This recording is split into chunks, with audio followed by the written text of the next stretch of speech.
جس رب نے ہمیں بنایا، جو خالق ہے، جو مالک ہے، جو ہم پر ہماری ماں سے کئی گنا زیادہ مہربان، بلکہ سب السلام علیکم ورحمۃ اللہ وبرکاتہ۔ دوستو، توحید الہی کے موضوع پر ایک خوبصورت بیان ہے، آپ اسے سنیں۔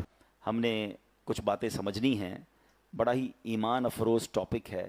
جس رب نے ہمیں بنایا، جو خالق ہے، جو مالک ہے، جو ہم پر ہماری ماں سے کئی گنا زیادہ مہربان، بلکہ سب مہربانوں پر مہربانی کرنے والا وہی ہے، وہ ہمارا خالق و مالک، ہمارا پیارا اللہ ہے۔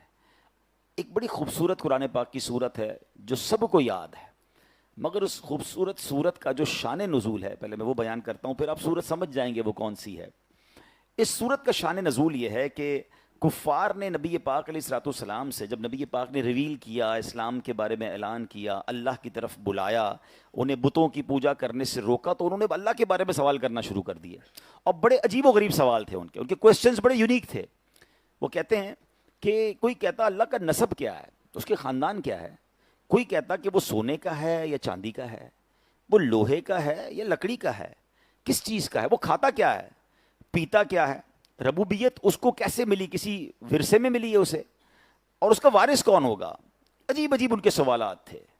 اللہ کریم نے ان سب کا جواب دینے کے لیے قرآن پاک کی یہ صورت نازل فرمائی۔ اب یہ صورت کون سی بتاتا ہوں، مگر پہلے اس سے ایک اور اس صورت کی فضیلت بیان کر دیتا ہوں کہ حضرت عائشہ صدیقہ رضی اللہ تعالیٰ عنہ فرماتی ہیں کہ نبی پاک علیہ الصلوۃ والسلام نے ایک لشکر روانہ کیا جہاد کے لیے، اور ایک شخص تھے اس میں، وہ اپنے ساتھیوں کو اس میں نماز پڑھاتے تھے، تو روزانہ نماز میں، ہر نماز میں سورہ فاتحہ کے بعد یہی والی صورت پڑھتے تھے۔ جب لشکر واپس آیا تو نبی پاک علیہ الصلوۃ والسلام سے کسی نے بات ذکر کر دی، حضور یہ جو ہمارے امام صاحب تھے یہ تو ہر نماز کی ہر رکعت میں سورہ فاتحہ کے بعد یہی صورت پڑھتے تھے۔ تو پیارے آقا علیہ الصلوۃ والسلام نے انہیں بلایا، بلکہ فرمایا اس سے پوچھو کیوں ایسا کرتے تھے۔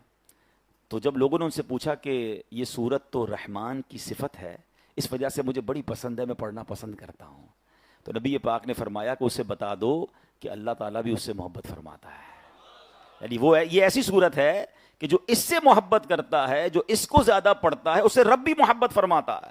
ہائے ہائے، نبی پاک علیہ الصلوۃ والسلام سے ایک شخص نے عرض کی حضور مجھے اس صورت سے بڑی محبت ہے، تو اللہ کے حبیب فرماتے ہیں اس کی محبت تجھے جنت میں داخل کر دے گی۔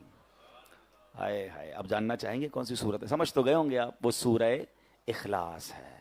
اللہ کریم کی صفات کا بیان، اللہ کریم کا جو یوں سمجھے کہ رب کیا ہے، کون ہے، انٹروڈکشن جو ہے جس پیارے انداز میں اللہ کریم نے فرمایا۔ اب اس میں ایک عشق والی بات بھی سن لو، علماء نے بڑی پیاری بات کی کہ اس میں اللہ یہ بھی تو فرما سکتا تھا هو اللہ احد اللہ الصمد، اللہ ایک ہے، اللہ بے نیاز ہے، یہ قل هو اللہ احد کیوں کہا گیا؟ ہاں، یہ بڑی عشق والی بات ہے۔ اللہ نے اپنا ذکر بھی اپنے حبیب کی زبان سے کروایا ہے، بلکہ بڑی پیاری بات ہے نا کہ وہ ایک شعر آپ سنتے ہوں گے کہ دساں کی میں مصطفیٰ دی کیڑی سونی شان ہے، آپ دی تعریف وچ سارا ہی قرآن ہے۔ تو لوگ کہتے ہیں سارا ہی قرآن نبی پاک کی تعریف میں ہے یا نبی پاک کا ذکر ہے۔ سورہ اخلاص میں اللہ کے نبی کا تعارف بتاؤ کہاں ہے، اللہ کے نبی کا ذکر کہاں ہے؟ یہ تو اللہ کا ذکر ہے۔ تو جن کی آنکھیں کچھ اور دیکھتی ہیں وہ کچھ اور دیکھتی ہیں۔ عشق والوں کو تو صاف صاف نظر آ رہا ہے کہ رب اپنی ربوبیت کا اعلان بھی کر رہا ہے تو محبوب کی زبانی کر رہا ہے، اے محبوب کہہ دو اللہ ایک ہے، انہیں سمجھا دو اللہ بے نیاز ہے۔ کل، اور مولانا حسن رضا خان صاحب کا غالباً شعر ہے نا، کل کہہ کے اپنی بات بھی لب سے تیرے سنی، کل کہہ کر اپنی بات بھی لب سے تیرے سنی، اللہ کو ہے کتنی تیری گفتگو پسند۔ تو اللہ کے حبیب کو رب نے ارشاد فرمایا محبوب ان سے کہیے، سوال کر رہے ہیں نا آپ سے، آپ ہی انہیں جواب دیجئے۔ اور اب وہ جواب کیا ہے؟ کیا کمال کی صورت ہے، توحید الہی کا شاندار بیان ہے، اللہ کریم کی ذات کی زبردست یوں سمجھے کہ تعارف ہے۔ اللہ فرماتا ہے قل هو اللہ احد اللہ الصمد لم یلد ولم یولد وَلَمْ يَكُنْ لَهُ كُفُوًا أَحَدٌ، تم فرماؤ اللہ ایک ہے، اللہ بے نیاز ہے، نہ اس نے کسی کو جنم دیا اور نہ وہ کسی سے پیدا ہوا، اور کوئی اس کے برابر نہیں ہے۔ یہ عقیدہ توحید کو پکار پکار کر یہ سمجھے بیان کرنے والی یہ صورت ہے اور اللہ کرے یہ ہمارے دل میں نقش ہو جائے. میں اس صورت کے بارے میں کچھ عرض کرتا ہوں لیکن پہلے میں اس کی کچھ فضیلتیں بھی بتا دوں. اس کو اپنا ورد بنا لیں, اس صورت کو اپنے وظائف میں شامل رکھیں, اپنے نوافل میں شامل رکھیں. بلکہ علماء یہاں تک فرماتے ہیں جو سورہ اخلاص, اور بالخصوص آج میں دیکھ رہا تھا ماشاءاللہ ہمارے امام صاحب نے صلاۃ التسبیح کی پہلی رکعت میں چاروں رکعتوں میں چاروں کل پڑھے, جو کل یا ایھا الکافرون صورت ہے نا, اس کے بارے میں یہاں تک آتا ہے کہ جو ان صورتوں کو پابندی سے پڑھا کرے گا اس کا ایمان بھی محفوظ ہو جائے گا. یہ ایمان کو محفوظ کرنے والی صورتیں ہیں. تو اب اس صورت کی فضیلت کیا ہے پہلے یہ سن لیتے ہیں, پھر اس کو ڈیفینیشن کی طرف آتے ہیں. سبحان اللہ. حضرت ابو سعید خدری رضی اللہ تعالیٰ عنہ راوی ہیں, نبی پاک علیہ الصلوۃ والسلام نے ارشاد فرمایا کیا تم میں سے کوئی اس سے عاجز ہے کہ وہ رات میں قرآن مجید کا تہائی حصہ پڑھ لے؟ 1/3 آف قرآن ہے تم میں سے کوئی جو پڑھ سکے؟ تو صحابہ کرام نے عرض کی کہ حضور یہ بات تو مشکل معلوم ہو رہی ہے. عرض کی یا رسول اللہ ہم میں سے کون اس کی طاقت رکھتا ہے؟ تو پیارے آقا علیہ الصلوۃ والسلام نے فرمایا سورہ اخلاص تہائی قرآن کے برابر ہے. یعنی اگر کوئی 3 بار سورہ اخلاص پڑھ لے نا تو اسے پورا قرآن پڑھنے کا ثواب ملتا ہے. پورے 3 منٹ نہیں لگتے. اگر یہ سیکنڈوں اور منٹس کی اہمیت پتہ چل جائے نا, جن کے گھنٹوں موبائل پر فضول گزر رہے ہیں, گھنٹوں جناب گپ شپ پہ گزر رہے ہیں, کھانے کی ٹیبل پر بیٹھتے تو اٹھتے نہیں, چائے پیتے تو کھڑے نہیں ہوتے, اتنے ٹائم ہے ہمارے پاس. جس کو سمجھ آ جائے کہ میں 3 منٹ میں پورے قرآن پاک پڑھنے کا ثواب حاصل کر سکتا ہوں, اور میرے نبی کا وعدہ ہے نا تہائی قرآن کے برابر ہے, تو پڑھتے رہا کریں. اور اس میں اللہ کا ذکر بھی ہے, اللہ کی شان کا ذکر بھی ہے. بندہ اگر اس ترجمے کے ساتھ پڑھے تو محبت الہی اور انکریز ہوتی ہے اور اللہ پر یقین بڑھ جاتا ہے. آج کے دور میں تو توحید پر ایگزسٹنس آف اللہ سبحانہ و تعالیٰ پر بار بار ذکر کرنے کی حاجت ہے. انفارچونیٹلی آج کل ایتھیزم اتنا بڑھایا جا رہا ہے ہمارے اسکول میں, ہمارے کالجز میں, جناب تعلیمی اداروں میں. پہلے تو ہم بیرون ملک کے بارے میں سنتے تھے, اب تو معاذ اللہ پاکستان میں بھی یہ سننے کو مل رہا ہے کہ بڑی سازش کے تحت ایسے کوسچن نوجوانوں کے ذہنوں میں کریٹ کیے جاتے ہیں کہ وہ کنفیوز سے نظر آتے ہیں. چونکہ علم سے دور ہیں, علماء سے دور ہیں, قرآن سے دور ہیں, تو پھر خود ہی جناب ان کے ذہنوں میں سوال آتے ہیں. آج انشاءاللہ اللہ تبارک و تعالیٰ کی شان, میرے رب کی سبحان اللہ, اللہ خالق و مالک ہے, اس کے دلائل بھی سنیں گے اور ہمارے ایمانوں کو اور مضبوط کریں گے. اب آئیے ذرا اس سورت کے بارے میں پہلے سمجھتے ہیں. یاد رہے کہ قل هو اللہ احد, کہو اللہ ایک ہے. عرب میں کفار کی بہت ساری قسمیں تھیں, دہریہ, مشرک, اللہ تعالیٰ کی صفات کے منکر, اللہ تعالیٰ کے لیے اولاد ماننے والے, معاذ اللہ الگ الگ قسم کے وہ کفار تھے.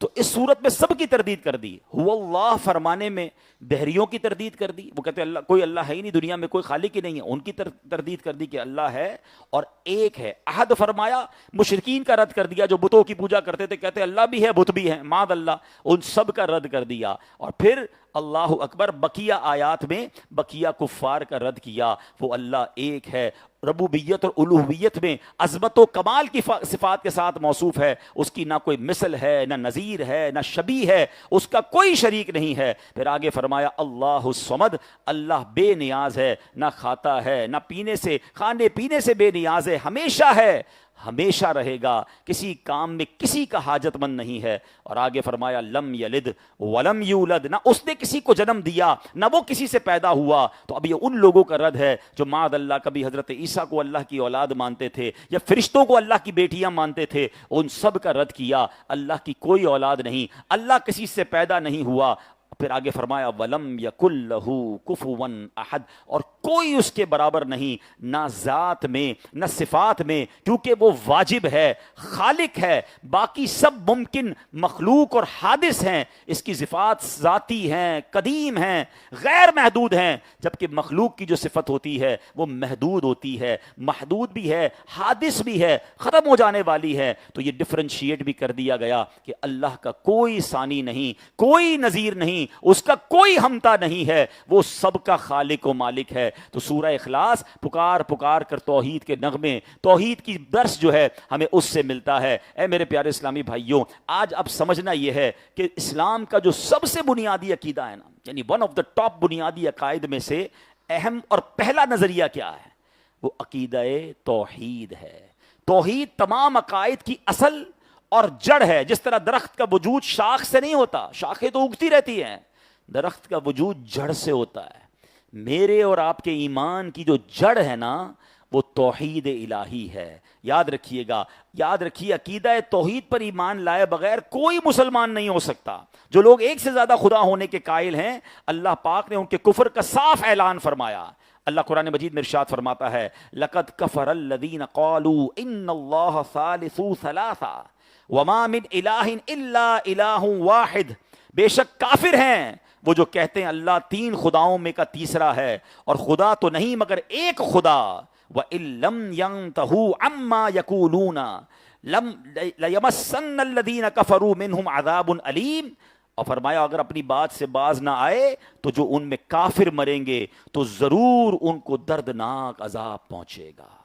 یعنی کفار کے لیے، اللہ کو ایک نہ ماننے والوں کے لیے دردناک عذاب رب نے خود اعلان فرمایا۔ اب میرے پیارے اسلامی بھائیوں، توحید، اب یہ سوال ذہن میں پیدا ہو سکتا ہے، ینگسٹر بھی موجود ہیں کہ ٹھیک ہے یہ بات تو سمجھ آ گئی، ہم بچپن سے بھی پڑھ رہے ہیں کہ 5 پلر آف اسلام ہے، اس میں پہلا عقیدہ توحید ہے۔ اب what is the definition of توحید؟ میں آسان لفظوں میں آپ کو اس کو بھی ڈیفائن کر دیتا ہوں۔ توحید کا معنی ہے اللہ کریم کی ذات پاک کو اس کی ذات اور صفات میں شریک سے پاک ماننا، یعنی اللہ کی ذات میں کوئی شریک نہیں ہے اور اللہ کی صفات میں اس کا کوئی شریک نہیں ہے، یعنی جیسا اللہ ہے ویسا ہم کسی کو اللہ نہ مانیں۔ اگر کوئی اللہ پاک کے ہوتے ہوئے کسی دوسرے کو اللہ تصور کرتا ہے تو وہ ذات میں شرک کرتا ہے، یہ بھی توحید سے باہر ہو گیا، مشرک ہو گیا۔ اچھا، علم، سمع یعنی سننا، علم، بصارت اللہ پاک کی صفات ہیں، ان صفات میں کسی دوسرے کو شریک ٹھہرانے والا مشرک ہے، یعنی ذات میں شریک ٹھہرانے والا بھی مشرک، اور اللہ کو جیسا رب ہے عبادت کے لائق ایسا عبادت کے لائق کسی کو اور کو بھی ماننے والا یہ بھی مشرک ہو جائے گا، یہ توحید الہی کا منکر اور کافر ہو جائے گا۔ سب سے پہلا عقیدہ یہ ہے کہ اللہ ایک ہی ہے۔ پہلے تو اب یہ ڈیفیٹ کرنا ہوگا کہ اللہ ہے اور اللہ ایک ہی ہے، وہی عبادت کے لائق ہے، نہ اس کی ذات میں کوئی شریک ہے نہ اس کی صفات میں کوئی شریک ہے۔ دس از ایکچوئل ڈیفینیشن آف توحید جو ہمیں سمجھنی ہے۔ اب اس کو تھوڑا سا مزید آگے لے کر چلتے ہیں۔ علامہ ابراہیم بن محمد باجوری رحمۃ اللہ تعالی فرماتے ہیں اللہ پاک اپنی ذات اور صفات میں تنہا واحد ہے، یعنی اس کا کوئی نظیر نہیں ہے۔ ذات کے واحد ہونے کا یہ مطلب ہے کہ وہ اجزاء سے مل کر بنے ہونے میں پاک ہے، ٹھیک ہے نا۔ اس کی باڈی معاذ اللہ، جس طرح ہم اپنی باڈی ہوتی ہے ہم کہتے ہیں مختلف اجزاء سے مل کر بنی ہے، اللہ اس طرح اجزاء سے مل کر بننے سے پاک ہے۔ صفات میں تنہا ہونے سے مراد یہ ہے کہ جن سے صفت جیسے علم یا قدرت میں کثرت سے پاک ہے، جیسے دو یا اس سے زیادہ قدرتیں، دو یا اس سے زیادہ علم، اس طرح افعال میں یکتا ہونے کا معنی یہ ہے کہ اللہ پاک کے افعال میں نہ تو کوئی دوسرا شریک ہے اور نہ ہی اس کا کوئی مددگار۔ اب یہاں بڑا اہم کوسچن، جب بھی توحید پر بات ہوتی ہے نا تو کچھ کنفیوژنز پھیلا دی جاتی ہیں۔ اب سوال یہ ہے، اب سوال پیدا ہو سکتا ہے کہ علم اللہ پاک کی صفت ہے، اگر کسی دوسرے کے لیے علم ثابت کریں تو کیا یہ شرک ہے؟ سمیع، سننے والا، یہ اللہ پاک کی صفت ہے، اگر کسی دوسرے کو بھی سننے والا کہیں تو کیا یہ شرک ہے؟ اب یہ بڑا حیات، ہمارا زندہ ہونا، اللہ تو حی قیوم ہمیشہ رہنے والا ہے، ہم بندوں کو بھی کہتے ہیں یہ بھی زندہ ہے، تو کیا یہ بھی شرک ہو جائے گا؟ یہ جب آپ آج عقیدہ توحید کی یہ باریک لائن سمجھ جائیں گے نا تو آئندہ شرک اور توحید میں فرق کرنے کا آپ کا مسئلہ ہمیشہ کے لیے سالو ہو جائے گا۔ اب ذرا غور سے سمجھیے، اس کا جواب سنیے گا۔ یاد رکھیے کہ اللہ پاک کی حیات پر تو سب کا ایمان ہے، اور وہ تمام جنہیں اللہ پاک نے صفت حیات عطا فرمائی ہے وہ سب اس صفت کے حامل ہیں، بس ہم نے اپنے لیے بھی حیات کو تو صفت مانا ہے نا، ہم بھی تو زندہ ہیں، مگر ہم کیا کہتے ہیں ہمیں زندگی دینے والا کون ہے؟ ہماری زندگی ٹیمپریری ہے، ہماری زندگی دینے والا کون ہے؟ اللہ تعالیٰ ہے۔ اللہ بھی حی ہے، اس وقت میں بھی زندہ ہوں، آپ بھی زندہ ہیں، مگر ہمیں زندگی دینے والا رب ہے، اور رب کو زندگی دینے والا کوئی نہیں ہے، وہ ساری کائنات میں زندگی بانٹنے والا ہے، مگر میری زندگی محدود، میری حیات محدود، میں نہیں تھا، معدوم تھا اور اس دنیا میں آیا ہوں۔ دنیا میں پہلے ہم نہیں تھے، وی آر ناٹ ایگزسٹنگ، ہم ایگزسٹ نہیں کر رہے تھے، ہم نہ ہونے سے ہونا ہوئے اور تھوڑے عرصے بعد پھر نہ ہونا ہو جائیں گے، معدوم سے حاضر ہوئے، ظاہر ہوئے، پھر معدوم ہو جائیں گے۔ اللہ ایسا نہیں معاذ اللہ کے پہلے رب نہیں تھا پھر رب آیا، رب ہمیشہ سے ہے، ہمیشہ رہے گا۔ جس دن یہ ڈفرینشیٹ آپ نے کر لیا تو پھر تو یہ شرک نہ ہوا۔ اگر کوئی یہ مانے جیسا اللہ حی ہے، جیسا اللہ قیوم ہے، جیسا اللہ کی حیات ہے ایسا اس بندے کی حیات ہے، پھر تو یہ صاف شرک ہو جائے گا، اور دنیا میں کوئی کسی کے لیے ایسا نہیں مانتا۔ بالکل اسی طرح اللہ سمیع ہے، سننے والا ہے، میں بھی سن رہا ہوں، آپ بھی سن رہے ہیں، کسی کے ذہن میں خیال نہیں آتا کہ یار یہ شرک ہو رہا ہے، اس لیے شرک نہیں ہو رہا کہ اللہ کا سننا، سبحان اللہ، اس کی شان اور ہے. اللہ نے ہمیں یہ سعادت دی ہے کہ ہمارے کان سنتے ہیں, مگر ہم نے اللہ سے لیا ہے, اللہ نے کسی سے نہیں لیا ہے. ہمارے علم جو ہے, کئی لوگ علماء ہوتے ہیں, دنیا کے علوم بھی سیکھتے ہیں, اللہ بھی علیم ہے. نام سنا ہے نا رب کا علیم, علیم الخبیر. اللہ خبردار بھی ہے, غیبوں پر بھی خبردار ہے, اور اللہ علیم ہے. تو اللہ علیم علم والا ہے. آج لوگ کہتے ہیں یہ بھی بڑے عالم صاحب ہیں, تو کیا شرک ہو جائے گا؟ نہیں جناب, ان کا علم محدود ہے, رب تو علم دینے والا ہے. جب اس بات کو آپ سمجھ جائیں گے تو کبھی شرک کی ڈیفینیشن میں کنفیوژن نہیں ہوگی کہ اگر بندہ کسی اللہ والے کے لیے, کسی بڑی ہستی کے لیے کوئی علم, کوئی طاقت یا کوئی بھی اس کا جناب عمل مانتا ہے, تو ہمیشہ ذہن میں یہی ہوتا ہے کہ یہ محتاج ہیں, اللہ نے انہیں دیا ہے اور اللہ کی عطا سے انہیں ملا ہے. تو شرک تو ختم ہو گیا نا. شرک یہ ہوتا ہے کہ جب یہ بندہ کہہ دے کہ فلاں نبی, فلاں صحابی, فلاں ولی جو ہیں یہ اللہ کی طرح ہیں, انہوں نے اللہ سے لے کر نہیں خود اپنی طرف سے دیا یا اپنی طرف سے دنیا کو نوازتے ہیں, جناب یہ شرک ہو جائے گا. تو جب یہ ڈیفینیشن میرے اور آپ کے ذہن میں کبھی بھی نہیں آتی, ہم کبھی کبھی کہتے ہیں ڈاکٹر بڑا اچھا ڈاکٹر ہے یار, اس کے پاس جاؤ بڑی شفا ہے اس کے ہاتھ میں, تو جناب یہ تو پھر شرک ہو جانا چاہیے. شفا دینے والی ذات تو رب کی ذات ہے, مگر وہاں کسی کے ذہن میں بھی یہ بات نہیں آتی. سمجھ آ جاتی ہے کہ شفا تو رب نے دینی ہے, اللہ نے اسے وسیلہ بنایا ہے. تو اصل ظاہر خالق حقیقی رب ہے, فاعل حقیقی رب ہے, وہی سب کو دینے والا ہے. ہاں آج دنیا میں جس طرح میں اور آپ ایک دوسرے کے بارے میں بات کرتے ہیں, یار یہ بڑی مدد کرتا ہے, یہ بڑا اچھا انسان ہے, احسان کرتا ہے, تو مجھے بتاؤ مددگار تو رب ہے, اللہ دینے والا ہے. آپ کیسے کسی بندے کے بارے میں کہہ سکتے ہیں یہ مدد کر رہا ہے؟ تو جناب آپ کہیں گے یار یہ تو بندے کی مدد ہے, اس کو بھی تو رب نے دیا ہے, یہ اللہ کا محتاج ہے, اللہ نے اسے دیا تو یہ میری مدد کرتا ہے, اللہ نے طاقت دی ہے اس لیے یہ سپورٹ کر رہا ہے. تو یہی تو بات شرک اور توحید میں سمجھنے والی ہے. کچھ لوگوں نے جناب شرک کی تسبیح پکڑ لی ہے, ہر کام کے اندر شرک شرک کہا کرتے ہیں. شرک یہ نہیں ہے, ذات میں کوئی کسی کو شامل کر لے یقیناً مشرک ہے, اللہ کے سوا کسی اور کو عبادت کے لائق سمجھے وہ مشرک ہے, اور اللہ کی صفات میں کسی کو شامل کر لے کہ جیسا رب ہے, خالق ہے, جیسا مالک ہے, جیسا اس کا سب کچھ ہے, ایسا ہی کسی کو مانے گا تو یقیناً وہ مشرک ہو جائے گا. مگر الحمدللہ مسلمانوں کا یہ عقیدہ نہیں ہوا کرتا. اللہ والوں کے لیے بھی جب بھی وہ ان کی طرف کسی ان کے کمال کی طرف یا ان کے کسی اعلیٰ وصف کی طرف توجہ کرتے ہیں تو ذہن میں یہی ہوتا ہے یہ اللہ کے نیک بندے ہیں, عبادت کر کے بڑا مرتبہ پا لیا ہے, اللہ نے انہیں اپنے کمال سے, اللہ نے اپنی قدرت سے انہیں کچھ عطائیں فرمائی ہیں, تو یہ جناب ہم لوگوں سے آگے ہیں, مگر رب کے یہ بھی محتاج ہیں. اللہ کی عطا کے بغیر کوئی کسی کی کوئی مدد نہیں کر سکتا. تو امید ہے کہ یہ بات ہمیں کلیئر ہو جائے گی. اب ہم آتے ہیں کہ اللہ موجود ہے. آج کے دور میں اس ٹاپک کو بہت ڈسکس کرنا ضروری ہے. بدقسمتی ہے کہ مسلمان کہلانے والوں کے ذہنوں میں بھی اب وسوسے کریٹ کیے جا رہے ہیں. تو کچھ بڑی خوبصورت باتیں انشاءاللہ ہم سنیں گے جو انشاءاللہ مزید عقیدہ توحید پر ہماری رہنمائی بھی کریں گی, اور انشاءاللہ یہ آنے والے اگر مجھے لائیو سن رہے ہیں نوجوان, اور میں چاہوں گا کہ ہمارے جتنے لوگ یہاں پر موجود ہوتے ہیں اور جو مجھے لائیو سن رہے ہیں اس کی دعوت دیجیے. دیکھیں یہ بھی ایک نیکی ہے, لے کر آ رہے ہیں وہ سب تک پہنچے, اور یہ بیسک آف اسلام ہے, بیسک آف ایمان کی بات ہو رہی ہے. اور انفارچونیٹلی آج کل نوجوانوں میں ایسی ایسی محفلوں میں بیٹھ رہے ہیں کہ وہاں اللہ کے ایگزسٹنس پر کلام ہو رہا ہے کہ یار یہ کائنات ایسے ہی بن گئی ہے, بگ بینگ تھیوری ہے, اور عجیب عجیب سائنسی تھیوریاں پیش کرتے ہیں. سوشل میڈیا کا زمانہ ہے, لوگ ویڈیو دیکھ کے کنفیوز ہو جاتے ہیں. تو پہلے سب سے مضبوط میرا اور آپ کا یہ عقیدہ ہونا چاہیے. اب آئیے سبحان اللہ, اب خدائے بزرگوں برتر کے ہونے کی دلیل کیا ہے؟ اب کچھ دلیلیں سنیے گا. یاد رکھیے کہ اللہ عز و جل کا موجود ہونا آفتاب سے زیادہ روشن ہے. اس کی ذات کا یقین ہر شخص کی فطرت میں داخل ہے, خصوصاً مصیبتوں, بیماریوں, آفتوں میں. یہ انسان کی فطرت ہے کہ جب بڑی مصیبت میں آتا ہے نا, بڑے سے بڑا منکر بھی جو ہے نا وہ پھر اللہ کی طرف رجوع کر لیتا ہے کہ یار اب پھنس گیا ہوں, اب دعا کروں. اب کسی کو کہتا ہے اللہ سے دعا کر دو, اب اسے یاد آتا ہے کہ کوئی ہے خالق, کوئی ہے مالک جس کی طرف میں نے رجوع کرنا ہے. جب پریشان ہوتا ہے تو اسے رب کی یاد آتی ہے. اور تھوڑی سی عقل والا انسان بھی اگر صرف اس دنیا پر نظر کر لینا تو یقین کر لیتا ہے کہ بے شک یہ آسمان و زمین, یہ ستارے, یہ سیارے, انسان و حیوان, تمام مخلوق کسی نہ کسی کے پیدا کرنے سے پیدا ہوئی ہے. ارے آخر کوئی تو ہے جو انہیں پیدا کر رہا ہے, جس طرح چاہتا ہے اس میں تصرف کرتا ہے. کیونکہ جب ہم کسی تخت یا کرسی کو دیکھتے ہیں, مثال کے طور پر یہ میری ڈیسک ہے, آپ کسی بھی کرسی کو دیکھیں, دیکھتے ہی خیال کیا آتا ہے کہ اس کو کسی نے بنایا ہوگا, یہ خود بخود بن نہیں سکتی ہے. تو ذرا بتاؤ نا, اتنی بڑی دنیا, اتنا بڑا سسٹم جو بہت خوبصورت انداز میں چل رہا ہے, کیا کسی نے نہیں بنایا ہوگا؟ عرب کے ایک بدو نے بڑی پیاری مثال کے ذریعے بات سمجھائی. وہ کہتا ہے کہ اونٹ کی مینگنی دیکھ کر اونٹ کی اگر کوئی راستے میں آپ کو مینگنیاں نظر آئیں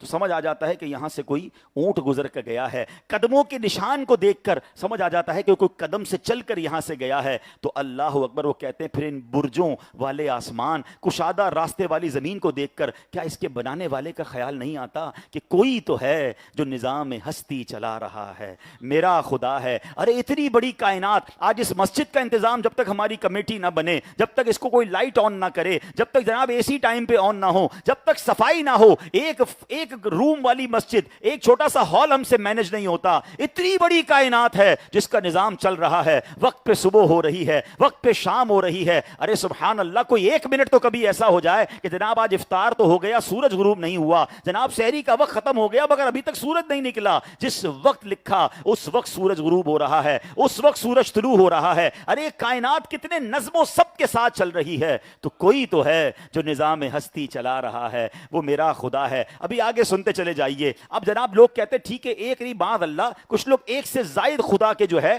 وہ قائل ہیں کہ جناب اللہ بھی ہے اور کچھ اور بھی خدا ہیں. معاذ اللہ. آپ ذرا یاد رکھیے, ایک شہر میں دو بادشاہ نہیں ہو سکتے, ایک گاڑی کے دو ڈرائیور نہیں ہو سکتے, ایک ٹیم کے دو کپتان نہیں ہو سکتے, کیونکہ جب بھی آپ دو لوگوں کو اتھارٹی دیں گے تو آپس میں کلیش ہوگا, اور جب کلیش ہوگا تو سسٹم ڈسٹرب ہونا شروع ہو جائے گا. پڑھے لکھے لوگ موجود ہیں, آپ اپنی فیکٹری کا ایک ہیڈ بناتے ہیں کہ ایک ہیڈ کے نیچے پورا سسٹم چلے گا, دو ہیڈ بنا دو, آپس میں دوسرے ہیڈ آپس میں لڑتے رہیں گے, نظام برباد ہو جائے گا. ہمارا ایک سسٹم بغیر ہیڈ کے نہیں چلتا. اگر اس کائنات کے دو رب ہوتے تو دونوں اپنی اپنی قدرت کا اظہار کرتے, آپس میں کلیش ہوتا, کائنات برباد ہو جاتی. اس کائنات کا ایک رب سے چلنا بتا رہا ہے کہ اس کا خالق و مالک ایک ہی ہے, اور وہ ہمارا پیارا اللہ عز و جل ہے. اب آگے چلیے. سبحان اللہ. اسی بات کو میں نہیں کہہ رہا, اللہ نے قرآن میں بیان کیا, لو کان فیہما الہ الا اللہ لفسدتا. فرمایا اگر آسمان و زمین میں اللہ کے سوا اور خدا ہوتے تو ضرور تباہ ہوتے, یعنی پھر لڑائی جھگڑا اور تباہی اور بربادی اس کائنات کی ہو جاتی. یہ ایک سسٹم کے تحت پوری کائنات کا چلنا پکار کر بتا رہا ہے کہ ایک ہی خالق ہے, ایک ہی مالک ہے, اور وہی رب العالمین ہے. اب آگے چلیے. قرآن مجید کی ایک بہت خوبصورت آیت ہے, بسم اللہ الرحمن الرحیم. جی, لو کان فیہما آلہۃ الا اللہ لفسدتا. اگر آسمان و زمین میں اللہ کے سوا اور خدا ہوتے تو ضرور تباہ ہوتے. اب آئیے ایک اور قرآن پاک کی آیت ہے, شہید اللہ انہ لا الہ الا ہو والملائکۃ واولو العلم قائما بالقسط. ترجمہ, اللہ نے گواہی دی کہ اس کے سوا کوئی معبود نہیں, اور فرشتوں نے اور عالموں نے انصاف سے قائم ہو کر. اب اس آیت کا شان نزول سنیے گا. شام کے علماء میں ایک وقت ایسا تھا کہ ملک شام کے علماء سے دو افراد نبی پاک کی خدمت میں حاضر ہوئے. جب انہوں نے مدینہ طیبہ کو دیکھا تو کہتے ہیں کہ ایک دوسرے سے کہا کہ نبی آخر الزمان صلی اللہ تعالیٰ علیہ وسلم کے شہر کے بارے میں جو ہم نے اپنی کتابوں میں پڑھا تھا نا, یہ شہر تو ویسا ہی ہے جو اس شہر میں پائی جاتی ہیں. پھر نبی پاک کی خدمت میں حاضر ہوئے, پیارے آقا کی صورت دیکھی, آپ کی سیرت دیکھی, آپ کی باتیں سنی, تو فوراً پہچان لیا کہ ہماری کتابوں کے مطابق جو آخری نبی کے بارے میں بتایا گیا تھا نا, یہی وہ آخری نبی ہیں. پھر نبی پاک سے سوال کیا کہ آپ ہی محمد صلی اللہ علیہ وسلم ہیں؟ نبی پاک نے فرمایا ہاں. انہوں نے عرض کی ہم آپ سے ایک سوال کریں گے, اگر آپ نے درست جواب دے دیا تو ہم آپ پر ایمان لے آئیں گے. تو نبی کریم علیہ السلام نے فرمایا سوال کرو. انہوں نے عرض کیا کتاب اللہ میں سب سے بڑی شہادت کون سی ہے, سب سے بڑی گواہی کون سی ہے؟ تو یہ آیت نازل ہوئی, اور اس کو سن کر وہ دونوں شامی جو لوگ تھے وہ مسلمان ہو گئے. اب یہ آیت کیا ہے, ترجمہ پھر سنو. اللہ نے گواہی دی کہ اس کے سوا کوئی معبود نہیں, اور فرشتوں نے اور عالموں نے انصاف سے قائم ہو کر. سبحان اللہ. اس میں فرمایا گیا کہ اہل علم بڑی عزت والے ہیں. رب کریم نے اپنی توحید کے گواہی میں انہیں شامل فرمایا ہے. اللہ اکبر. تو ہمیں علماء کرام سے مربوط رہنا ہے. یعنی اللہ نے کیا فرمایا کہ اللہ ایک ہے, اس کے معبود ہونے کی گواہی کس نے دی؟ فرمایا فرشتوں نے اور عالموں نے گواہی دی. اپنی گواہی میں رب نے عالموں کو, اہل علم کو شامل فرمایا. تو اہل علم کی یہ شان ہے, جو علم سے دور ہوتے ہیں پھر اللہ کی ایگزسٹنس پر بھی ان کے ذہنوں میں وسوسے آ جایا کرتے ہیں. ایک اور جگہ اللہ نے قرآن میں ارشاد فرمایا وَإِلَٰهُكُمْ إِلَٰهٌ وَاحِدٌ لَا إِلَٰهَ إِلَّا هُوَ الرَّحْمَٰنُ الرَّحِيمُ. اور تمہارا معبود ایک معبود ہے, اس کے سوا کوئی معبود نہیں مگر وہی بڑی رحمت والا ہے. اب آئیے, امام اعظم ابو حنیفہ, علم کا سمندر ہے نا, ایسے ہی تھوڑی کروڑوں لوگ ان کے پیروکار ہیں. ان کے پاس ایک شخص آیا, دہری جو ہوتا ہے نا ایتھیسٹ, آج بھی بڑے بڑے جناب ایتھیسٹ بنتے چلے جا رہے ہیں. ایک دہری آئے اور کہتے ہیں کہ حضور ہم جو ہے وہ اللہ موجود ہے اس کی دلیل دیجئے. آپ فرماتے میں سوچ رہا ہوں کافی دیر سے کہ لوگوں نے مجھ سے کہا ہے کہ ایک بہت بڑی کشتی ہے اور اس میں طرح طرح کا تجارتی سامان لدا ہوا ہے, کارگو شپ ہے, اور اس کا کوئی نگہبان نہیں ہے, اس کا کوئی چلانے والا بھی نہیں ہے, اور بالکل اپنا سفر پورا کر رہی ہے. سمندر میں طوفان آتا ہے تو اس کو بھی چیرتی ہوئی گزر جاتی ہے, جہاں رکنا ہوتا ہے وہاں رک جاتی ہے, سامان آف لوڈ کرتی ہے, پھر سامان آتا ہے پھر وہ چلتی رہتی ہے. نہ اس کا کوئی چلانے والا ہے, نہ کوئی کیپٹن ہے, نہ کوئی انتظامیہ, خود ہی چل رہی ہے وہ کشتی. تو دہریے کہتے ہیں حضور کوئی عقل مند انسان ایسی بات کیسے کر سکتا ہے کہ ایک شپ خود ہی چل رہی ہے, کارگو بھی اٹھا رہی ہے, کارگو اتار بھی رہی ہے, ٹائم پہ پہنچ بھی رہی ہے, طوفان کو جناب چیرتی ہوئی بھی جا رہی ہے. اللہ اکبر. تو امام صاحب کہتے ہیں کہ تمہاری عقلوں پر مجھے ماتم کرنے کو جی چاہتا ہے. ایک کشتی بغیر چلانے والے کے بغیر نہیں چل سکتی, یہ ساری کائنات کیسے چل رہی ہے. وہ یہ دلیل سن کر سارے کے سارے جو ہے وہ مسلمان ہو گئے اور جناب اللہ کو پہچان لیا. اسی طرح امام شافعی رحمۃ اللہ تعالی نے سوال کیا, مجھے بڑا پیارا جواب, مجھے بڑا مزہ آیا جب میں نے یہ پڑھا. غور سے سنیے گا. امام شافعی سے سوال ہوا کہ اللہ تعالیٰ موجود ہے, دلیل دیجئے.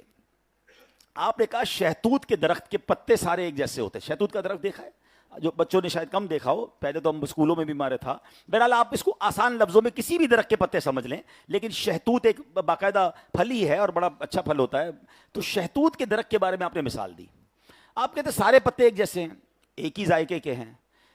کیڑے, شہد کی مکھی, گائیں, بکریاں اور ہرن سب اس کو کھاتے ہیں یا کچھ چاٹتے ہیں.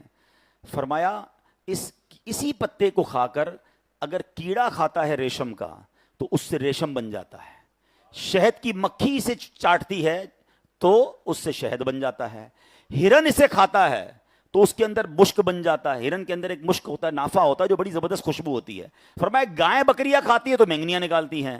فرماتے ہیں یہ اس امر کی صاف دلیل ہے, اس بات کی صاف دلیل ہے کہ ایک ہی پتے میں مختلف قسم کی تاثیر شامل کرنے والا کوئی ہے, کوئی خالق ہے جس کی قدرت ہے کہ جناب پتا ایک ہے مگر الگ الگ جسم میں اللہ نے وہ طاقت دی ہے کہ کوئی شہد کی مکھی چاٹ رہی ہے تو شہد نکال رہی ہے, ریشم کا کیڑا کھا رہا ہے تو ریشم بنا رہا ہے. ارے ہرن اور گائے کھاتی ہے, ہرن کھاتی ہے تو خوشبو بناتی ہے, گائیں بکریاں کھاتی ہے تو مینگنیاں نکالتی ہے. تو اللہ اکبر, کوئی تو ہے جو نظام میں ہستی چلا رہا ہے, میرا خدا ہے. تو بزرگان دین نے بڑے کمال سے جوابات دیے. اچھا جناب, امام جعفر صادق رحمۃ اللہ تعالی کے پاس ایک ملحد آیا جو اللہ کو نہیں مانتا تھا. کہتے ہیں آپ بتائیے اللہ ایک کیسے ہے, اللہ موجود ہے, پہلے دلیل دیجئے. آپ نے فرمایا کبھی سمندری سفر پر گئے ہو؟ کہتا گیا ہوں. کوئی واقعہ ہوا؟ کہتا ہاں بڑا خطرناک واقعہ ہوا. کہ کیا ہوا؟ کہ ایک دن سمندری سفر کے درمیان میں تھا تو بڑا طوفان آیا, میری کشتی ٹوٹ گئی, کئی لوگ ڈوب گئے اور میں جو ہے وہ ٹوٹی ہوئی کشتی کے تختے کو پکڑا. تو امام جعفر صادق نے فرمایا کہ پہلے تو سمندری سفر جب تم نے شروع کیا تو کس پر بھروسہ تھا؟ کشتی پر بھروسہ تھا. کشتی ٹوٹ گئی, تختے کو پکڑ لیا, اب کس پر بھروسہ تھا؟ کہ حضور اب میرے تختے پر بھروسہ تھا. جب یہ ختم ہو گئے تو پھر کیا ہوا؟ وہ کہتے ہیں حضور یہ ہوا کہ مجھ سے تختہ بھی چھوٹ گیا ہیں, اب میں تنہا, سمندر کی موجیں ہیں. فرمایا اس وقت کس پر بھروسہ تھا؟ جو اس وقت میں زندہ رہنے کا جو بھروسہ تھا نا, جو امید کی کرن تھی, وہی اللہ تبارک و تعالی ہے.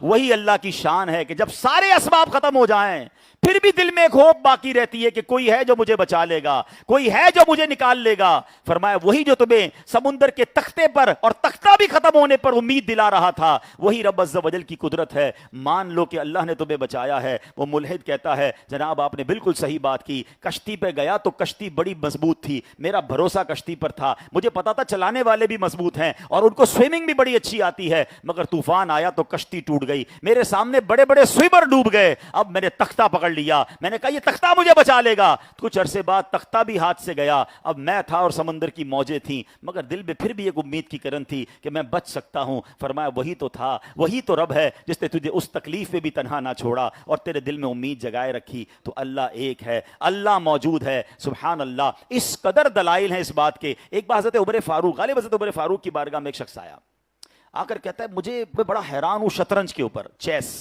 کچھ لوگ اس کو جانتے ہیں اس کے بارے میں. تو میں بڑا حیران ہوں کہ یہ تھوڑا سا ایک دو فٹ کی چیس ہوتی ہے اور اس شطرنج کے 54 خانوں کے اندر 1,00,000 چالیں کھیلی جا سکتی ہیں, یعنی الگ الگ طریقے سے 1,00,000 چالیں جو ہے نا اس میں بن سکتی ہیں. تو حضرت عمر فاروق فرماتے ہیں تجھے شطرنج پر تعجب ہو رہا ہے, مجھے تو ایک بالشت کے انسان کے چہرے پر تعجب ہے. اللہ تعالیٰ نے اربوں انسان بنائے ہیں, کوئی بھی ایک دوسرے سے نہیں ملتا ہے.